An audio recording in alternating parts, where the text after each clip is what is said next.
என் கோல் ஏர்ஃபோர்ஸில் join பண்ணுறது. அது நடக்கணும்னா இந்த சண்டையில் நான் ஜெயிக்கணும். இந்த சண்டைக்கும் ஏர்ஃபோர்ஸ்க்கும் என்ன சம்மந்தம்னு பார்க்குறீங்களா? இருக்குது. என் எதிரில் இருக்கானே இவன் தான் கர்ணா. இவனை பற்றி சொல்லணும்னா இவனும் என்ன மேலே ஒரு காலேஜ் படிக்கிற பையன் தான். இந்த ஜென்ரேஷனில் இருக்க எல்லா பசங்களும் யோசிக்கிற ஒரே விஷயம், நம்ம மேலே இருக்கிற பயத்தினால ஒரு மரியாதை வரணும், ஒரு கெத்தான லைஃப் வாழணும்.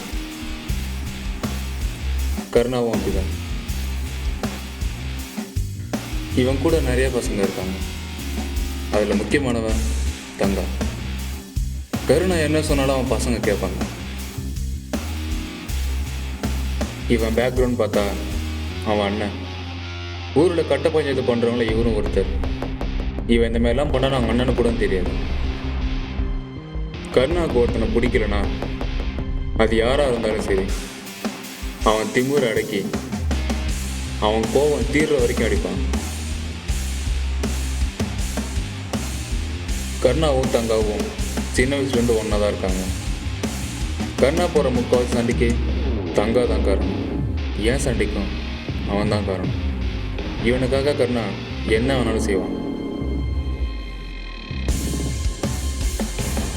இவங்களை பொறுத்த வரைக்கும் இவனை ஒருத்தன் முறைச்சானா அது தெரிஞ்சு பண்ணாலும் சரி, தெரியாமல் பண்ணாலும் சரி, அவன் வாழ்க்கையிலே நடந்த கொடூரமான சம்பவம் அதுவும் ஒரு அர்த்தம்.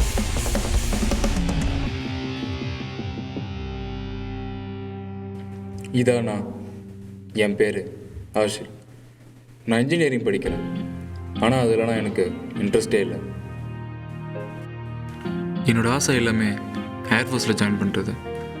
அதில் ஜாயின் பண்ணோன்னா அதுக்கு ஒரு எக்ஸாம் இருக்குது. அதுக்காக அப்போ நான் கிளாஸ் கூட போயிட்டு இருந்தேன். அந்த கிளாஸில் எனக்கு கொஞ்சம் ஃப்ரெண்ட்ஸ் இருந்தாங்க. வீக்கெண்டில் கிளாஸ் முடிச்சுட்டு எப்போவுமே இங்கே தான் கிரிக்கெட் விளையாட வரும். இலோகேஷ் பேட்டுங்கடா. பேட்டு வீட்டில் இருக்குதுடா, மறந்துட்டேன் மச்சான். டேய் கிளாஸ் போயிட்டு சொன்னடா. சரி விட்றா, வீடு பக்கத்தில் தானே இருக்குது, போய் எடுத்துக்கலாம்டா. என்னடா எப்படா போயிட்டுன்னு? என்ன வாங்கடா, வீட்டுக்கு போய் பேட் எடுத்துன்னு வந்துடுவோம். வீட்டுக்கெல்லாம் போக முடியாது வரலாம் மச்சான். மச்சான் வந்தீங்கன்னா வீட்டு பக்கத்தில் ஒன்று இருக்குது. என்னடா சொன்னால் நம்ப மாட்டீங்க. சொல்லா சொல்லு. என் வீட்டு பக்கத்தில் சகப்பா நச்சுன்னு செம்ம ஸ்ட்ரக்சர் மச்சான். ஸ்ட்ரக்சரா? என்னடா பைக்குடா? சரி பைக்கா? பைக்கா? நான் வரேன் மச்சான். வாடா, அலையுதுங்க பேரு. எங்கடா பண்ணணும்? என்ன ஆளே காணோம். இப்போ தானே போயிருக்கானுங்க, வருவானுங்க, வெயிட் பண்ணு. மச்சான் மோனி அன்றைக்கி ஒரு என்னடா பண்ணுமே, சொல்லுமா அவன்கிட்ட. சொல்லு. அதான் மச்சான், ஒரு ஏரியாவுக்கு எங்களுக்கு அவன் சொன்ன தெரியுமா? ஆமாம். அன்றைக்கி அவன் காசு வச்சுருந்தா பானிபூரி சாப்பிட போயிருந்தான். அப்போ 2 பேரும் அந்த ஏரியா பசங்க பார்த்துட்டானுங்க. சுற்று போடுறமே தெரிஞ்சித்து. நான் அப்படியே உஷாராயிட்டேன், அவனுக்கு கண்ணை காட்டேன். பேச்சுவாக்கில் பின்னாடி மோனி போய் வந்துட்டானுங்க. வச்சா ஒன்று கை பூரா ரத்தம், அங்கேயே ஒருத்தன் காலி. இன்னொருத்த தடுத்தருமே போயிருந்தான் பாரு மோனி, அப்படியே பிடிச்சி லாக் பண்ணிட்டான். அங்கேயே 2 பேரையும் மட்டை பண்ணிட்டான். மச்சான் அதான் சொன்னால ஒரு ஏரில் கொஸ்தோல என்ன, அதில் 2 பேர் தான் அவனுங்க. இப்போ போட்டோம்ல, அப்போவே நினச்சேன் டேய்.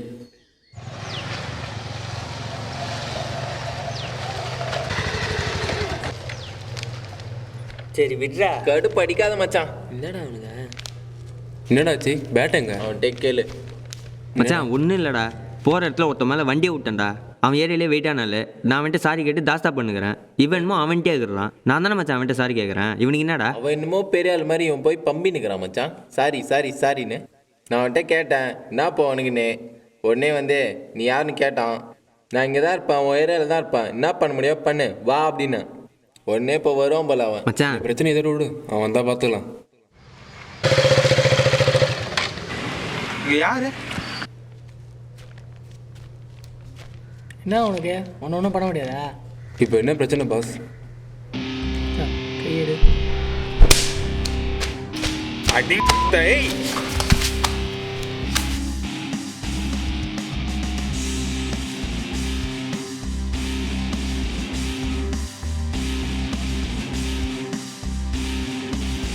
இதுக்கு தான் மச்சான் சொன்னேன், அவனுக்கு விட்ட மாட்டானுங்கடா. டேய் நம்மகிட்ட பசங்கள பார்த்துக்கலாம். என்ன மச்சான் நான் இறங்கணுமா? என்ன சொல்கிற மோனி? சரி விடு இறங்கல விடு. விடுற எதிர தவலாம் பயந்து நிற்கிற. பார்த்துக்கலாம். ஈஸியாக சொல்லிட்டேன்ல பார்த்துக்கலான்னு. அடிச்சிட்டேன்ல, அப்படி தான் தோணும். நம்ம ஒருத்தனை அடிச்சிட்டோன்னா அன்றைக்கி நம்ம தான் பெரிய ஆள்ற மாரி ஒரு எண்ணம். ஆனால் அது அவ்வளோ சீக்கிரம் மாறும்னு எனக்கு அன்றைக்கி தெரியல.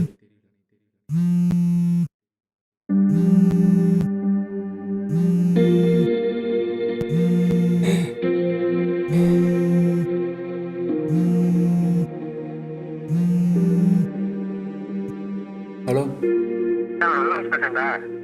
எங்க இருக்க மச்சான்? பணத்தை தூக்கிட்டானுங்களாண்டா. எப்போடா? அது தெரியல மச்சான், இன்னைக்கு காலையில் நினைக்கிறேன்டா. தூக்கி சரியாடி வச்சுக்கிறானுங்கடா. என்னடா சொல்கிற? அஷ்டாங்களா?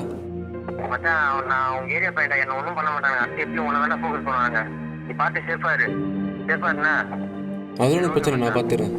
ஆ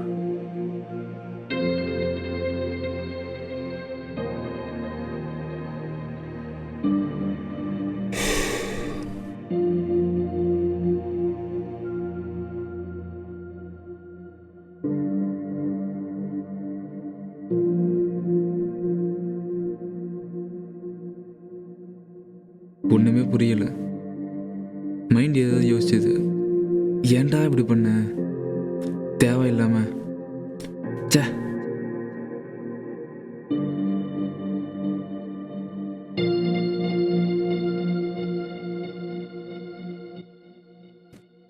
அடுத்த நாள் காலையில் வண்டி எடுத்தேன்.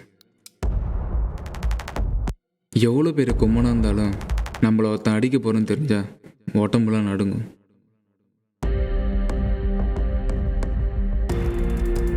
எவனை பார்த்தாலும் நம்மளை பார்க்குற மாதிரியே இருக்கும். ஒருவேளை இவன் இருப்பானுங்களோ அப்படின்னு. நம்மளை சுற்றி ஏதோ ஒன்று நடக்கும், இருந்தாலும் ஒரு அமைதி. யாரும் நம்மளை பார்த்துட்டே இருக்க மாதிரி ஒரு உணர்வு. இந்த மாதிரி யோசிச்சு நம்ம மனசால போதும், இருந்தாலும் அந்த சூழல் மாறாது.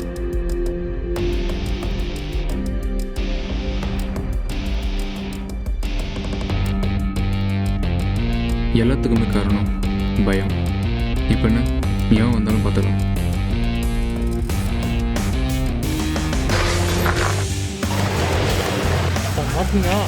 இது என்ன படமா? 5 பேர் அடிக்கிறது. அந்த நேரத்தில் எல்லாரும் என்ன பண்ணாங்களோ அதை தான் நானும் பண்ணேன்.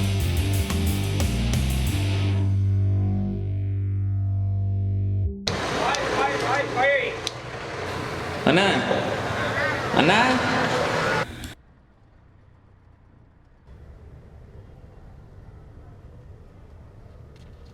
என்னடா? இந்த அவங்க தானே கஸ்டமரு, கூப்பிட்றேன்.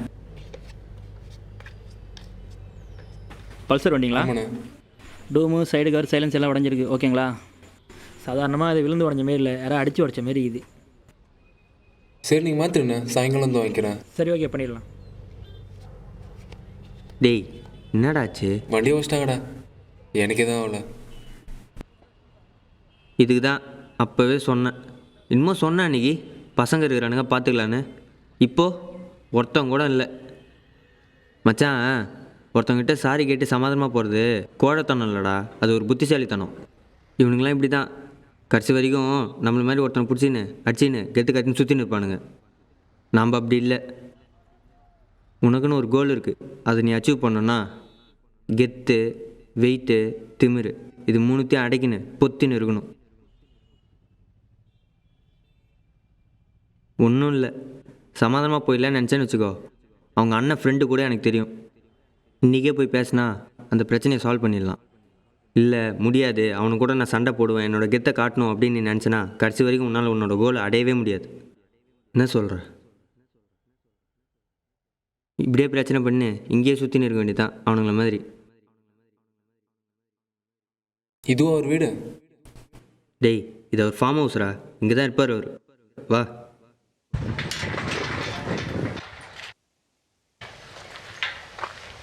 மேரண்டனா வெட்டினா பாரு காலை, வாய்ப்பே இல்லை, சத்தமே வரல. கழுத்துல ஃபஸ்ட்டு போட்டியா? உன் லைஃப்ல எத்தனை கால் பார்த்துருப்பா நீ? ஏதோ பசங்க வரானுங்க ஆர்டர்னு நினைக்கிறேன். பேசி முடிச்சிடலாம், ஒன்றும் பிரச்சனை இல்லை. வா வா. என்ன வா, என்ன வேணும்? சேகரன். அத்தை உடுப்பா, என்ன வேணும் சொல்லுப்பா. சேகரன் வருஷம் சொல்லு, என்ன வேணும் சொல்லு, நம்மகிட்ட சொல்லு. சேகரனை பார்க்க சொல்லுப்பா. நான் ஏதாவது ஆடுறேன்? அதெல்லாம் ஒன்றும் இல்லை. அட சொல்லுப்பா, அண்ணன் பண்ணி தருவாரு. சரி அதெல்லாம் விடுப்பா. அண்ணனை பாருப்பா, அண்ணனை பாருப்பா. அண்ணனை பார்த்தா பயம் வரலப்பா. கண்ணை பாருப்பா, பாருப்பா, பயம் வரல. இப்போ என்ன நீ யாருன்னு எனக்கே தம்பி, தெரியல. காலை அப்படியே செஞ்சிரு. சத்தவரம் பயப்படுறியா? எதுக்கும் பயப்படாத. கழுத்துல போட்டு தான் காலே எடுப்பாரு. நான் பண்ணலாம்ல, பண்ணிடலாம், எல்லாம் செய்வோம். ஆர்டர் கஷ்டம் உள்ளது. கண்ணை பெருசு பண்ணு, கண்ணை பெருசு பண்ணு. இவர் பாடுறா, பாடுறா. அண்ணா பார்த்தா பயமால, பயமால, பயமான்னு சொல்லிடுறேன். பயமால, பயமால. நான் பயமாக தானே இருக்குது, பயமாக தானே இருக்குது. அவுத்து பண்ண பருப்பீங்களா? சரி ஓரம் வா, ஏதோ கார் வருது.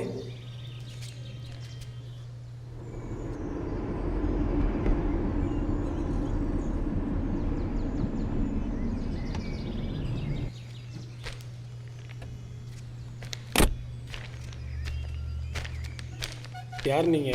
சேகரன் இல்ல சொல்லு. அவனை நான் அண்ணா கூட வந்தேண்ணா. சொல்லுண்ணா. யாருப்பா? பிரியாணிக்காண்டி கோழி ஆர்டர் கேட்க வந்தேண்ணா. சரி தான் அண்ணனை பார்த்து பேச வந்தேண்ணா. முடிஞ்சிடுச்சே, கிளம்பு. போயிட்டேங்க. அண்ணா உள்ள தானே இருக்கிறாரு. தம்பி கோழி ஆர்டர் தான் இருந்தா சொல்லுப்பா. ஏய் இங்க வாங்க. நீங்க தான் சேகரன் சொல்லுங்களா? ஆமாண்ணா. சும்மா இருக்க மாட்டீங்க நீங்க. நாங்கள் எதுவும் நாங்கள் எதுவும் பண்ணல. சரி இரு, கண்ணாவை கூப்பிட்றேன். டேய் இவர் தான் போயிட்டா. ஏய் இவர் இல்லைடா, அவர்லாம் உள்ளே இருப்பார், பார்க்கவே முடியாது.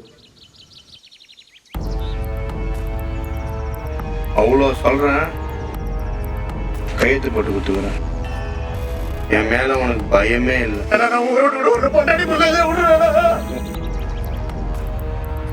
தப்பு இல்லை.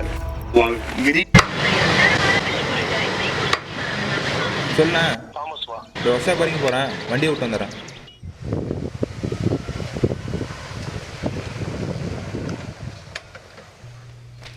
ஏய் உங்களே யாருங்க வர சொன்னது? ஏய் நான் தான் வர சொன்னேன்.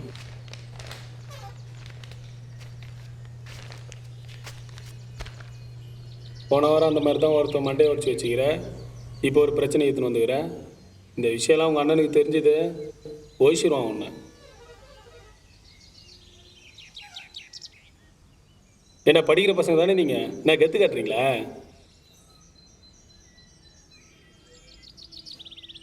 ஒழுங்காக சாரி கேட்டு ஓடிவிடு. அப்படியே இந்த பக்கம் இன்னொரு தடவை பிரச்சனை வச்சலாம் இங்கே வரக்கூடாது சொல்லிட்டேன். ஏய் உனக்கு தான். Sorry sorry. கிளம்பு.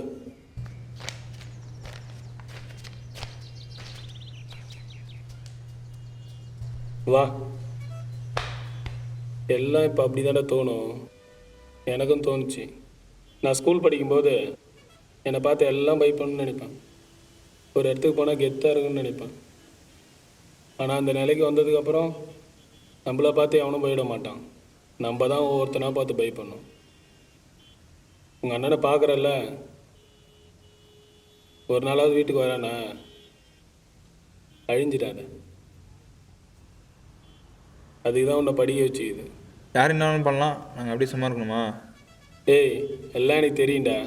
என்ன நீ எவனையும் போய் நோண்டிகிட்டு இருக்காத. உன் வேலையை மட்டும் பாரு. போ.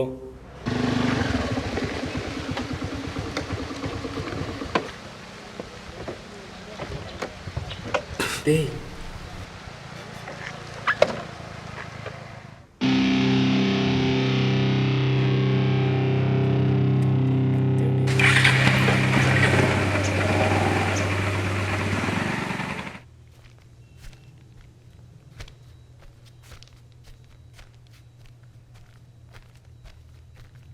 ஏய் இப்போ எதுக்கு இங்கே வந்தானுங்க? ஏய் அவன் எங்கன்னா பார்த்து பேசிட்டு போயிட்டான்டா. இதே என்னவா? போன வாரத்தில் ஒருத்தன் மண்டே உடச்சன்ல, அதுலேயே எங்கன்னா செம காண்டாகிறான்டா. ஆ தண்ணி கூட நான் எனக்கு அசிங்கப்படுத்தாரு. உடனே அசிங்கப்பட்டான். நம்ம தானே அசிங்கப்படுத்தான். அவனை எதாவது பண்ணி ஆகணும். ஏய் அவனை எதாவது பண்ணி ஆகணும். எனக்கு தெரியும், அதை அடிச்சே ஆகணும். அவனை நல்லா விட முடியாது. என்ன பார்த்து நக்கல் கூட சொல்கிறேன். அவனை அடிச்சவன் எனக்கு தெரியும், எதாவது பண்ணி ஆகணும். எனக்கு இப்போ என்ன, அவனை உதைக்கணும் அவ்வளோதானா? இப்போ வேணாம், உழுவும் அவர் கண்டிப்பாக செத்தண்டாவும். மச்சான், நம்ம சர்டிஃபிகேட் தரதுக்கு போனஃபைட் அதுன்னு உயிரை வாங்குறானுங்க. எல்லா காலேஜ்லையும் இதே பிரச்சனை தான்டா. அதுக்கு நிப்பிரியா காலையிலேருந்து ஆளையே விட்றானுங்க. சரி எக்ஸாம் 28 தானே? ஆமாண்டா, ஒழுங்காக ப்ரிப்பேர் பண்ணணும்.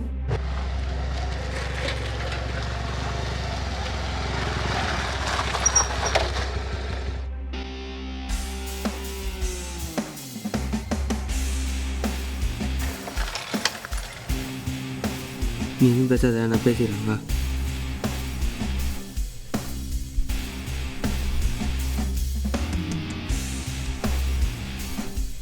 இங்கே தலை அதான் சாரி கேட்ட சொல்ல தரேன். உன் மேலே சரி கடுப்பில் இருக்கிறோம், போயிடு. தலை வேணாம் தலை. அடி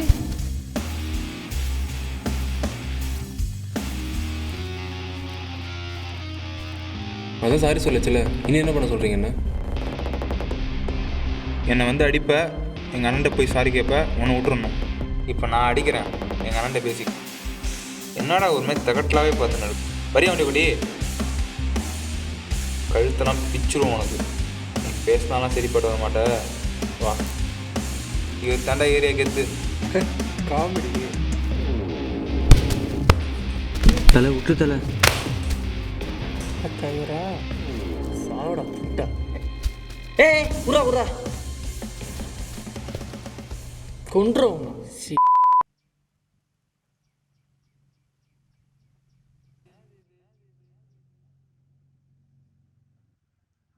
அது என்னோட லைஃபு, அதில் மட்டும் கை வச்சா லைஃபா? உனக்கு லைஃபே கிடையாது.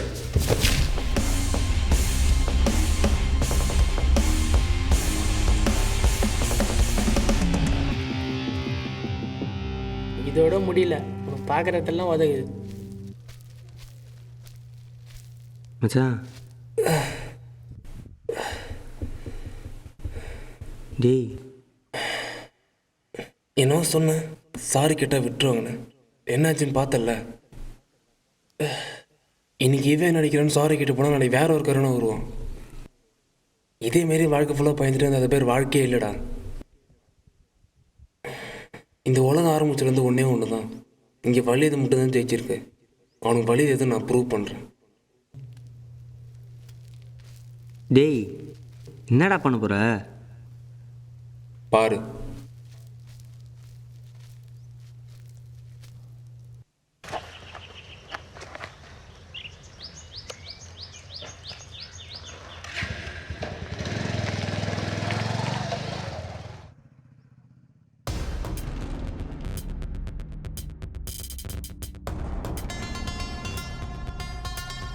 ஒரு வழியாக நான் நினச்சது நடக்க போகுது. ஏற்கனவே நான் சொன்ன மாதிரி அவனுங்க எங்கள் ஏரியா தான். அவனுங்களை பற்றி நான் நிறைய கேள்விப்பட்டிருக்கிறேன். ரவுடிங்க, பொறுக்கிங்க, அப்படி இப்படின்னு நிறைய. ஆனால் அப்போல்லாம் எனக்கு எதுவும் தோணாது. ஒரு நாள் எதுவுமே செய்யாத என் தம்பியை ரத்தத்தோடு ரோட்டில் பார்க்குறப்ப தான் அவனுங்களை பற்றி சொன்னவங்களோட கோவம் எனக்கு புரிஞ்சுது. உண்மைதான், நமக்குன்னு லைஃப்பில் இந்த மாதிரி விஷயம் நடக்கும்போது தான் இந்த மாதிரி ஆள்லாம் ஏன் இருக்கிறாங்க, இவங்களாம் தட்டி கேட்கக்கூடாதான்னு தோணும். அப்போ என் மைண்டில் ஓடின இந்த ஒரே விஷயம், என் கோவத்தினால மட்டும் இதை சரி பண்ணிட முடியாது. ஒத்துக்கிறேன், என்னால் அவனுங்களை அடிக்க முடியாது. ஆனால் எவனா ஒருத்தர் இருப்பான்ல, அப்போ தான் நான் அவனை பார்த்தேன். இந்த பிரச்சனை என்னால் தான் வந்ததுன்னு தெரியக்கூடாதுன்றதுக்காக தான் இந்த பிரச்சனையை பேசி முடிக்கிற மாதிரி நான் அவனை கூட்டிகிட்டு போனேன். அது எப்படி? நான் ஆரம்பித்த பிரச்சனையை நானே முடிப்பேனா? அதான் அவனை பார்த்து நக்கலாக சிரிச்சிட்டு வந்தேன். இப்போ இங்கே நிற்கிது.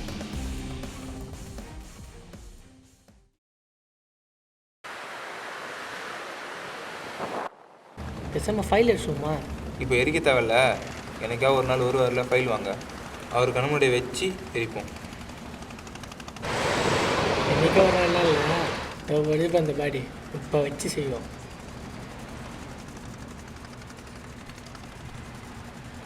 வா வா, எங்கே வந்த? ஃபைல் வாங்க வந்தியா? என்னடா முறைக்கிறா?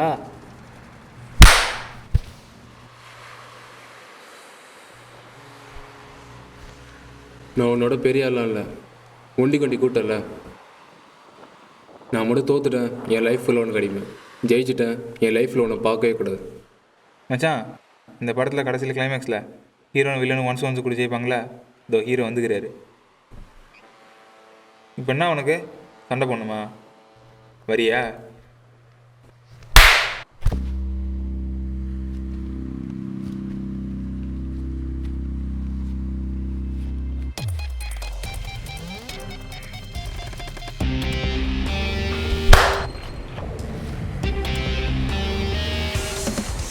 வா வா.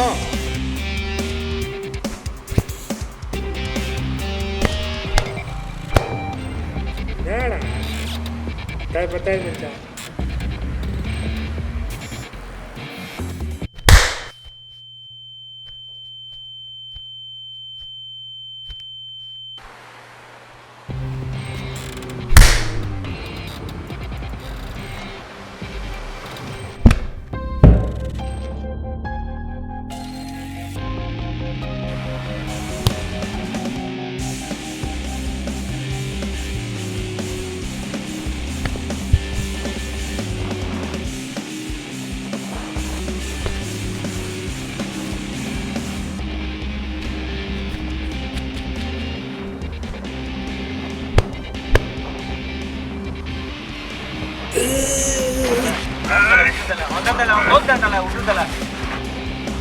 சித்திரப்படா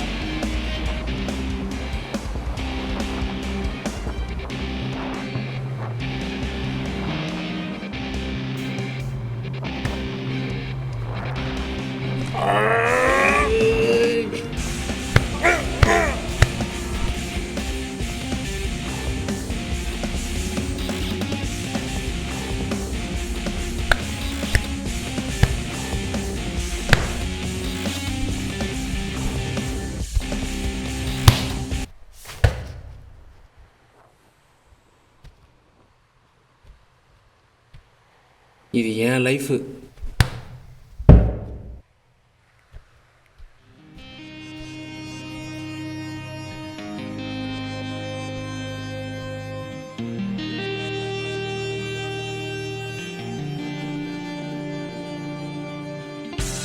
இவனை வச்சு அவனை அடிக்கணும்னு எனக்கு ஆசைலாம் இல்லை. அவனுக்கு புரியணும் அவனையும் ஜெயிக்க ஒருத்தர் இருக்கான்னு. தப்பு தான், ஆனால் அது ஒரு நியாயமான தப்பு. ஏன் வன்முறை கெட்டதுக்கு மட்டும் தான் சொந்தம்னு யார் சொன்னான்? அதை வச்சு நல்லது செய்ய முடியாதா? இங்கே நான் மட்டும்தான் சொல்ல யாருமே இல்லை. இப்போ அது அவனுக்கு புரிஞ்சிடும்.